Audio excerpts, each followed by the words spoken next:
Good evening. I'm Will Dove. And I'm Hannah Byrne, and these are the top stories for today, Tuesday, June 11th. Mark Carney has now publicly stated the continued support of his government for the trans agenda.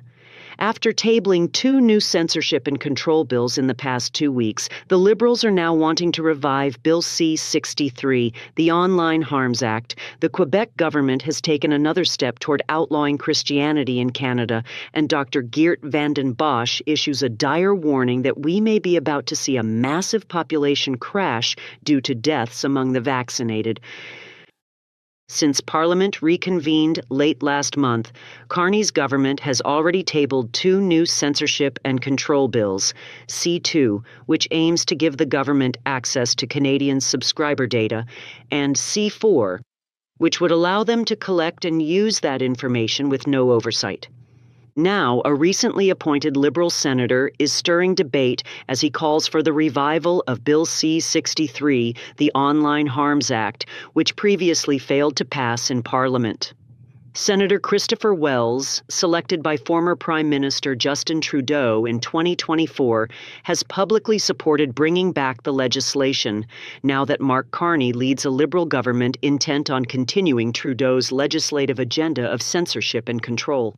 Bill C-63 was originally championed as a child protection measure, but faced significant backlash for combining those protections with sweeping new powers for state regulators.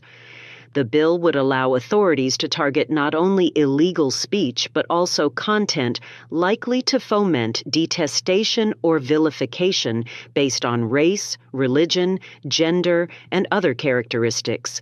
However, the term hateful remained poorly defined in the bill's language, raising concerns over arbitrary enforcement and potential suppression of lawful expression. The Canadian Human Rights Commission would have been tasked with handling complaints under the bill, a move criticized for potentially bypassing due process. Although Bill C-63 never reached a final vote, critics warned that the legislation could grant the government unchecked powers to police online discourse far beyond established legal limits.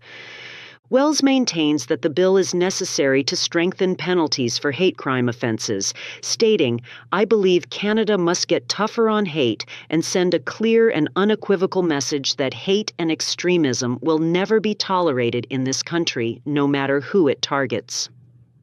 Somehow, we doubt that includes those of us who believe in freedom of speech. I'm Hannah Byrne. And I'm Will Dove, and those are the top stories for today, Tuesday, June 11th.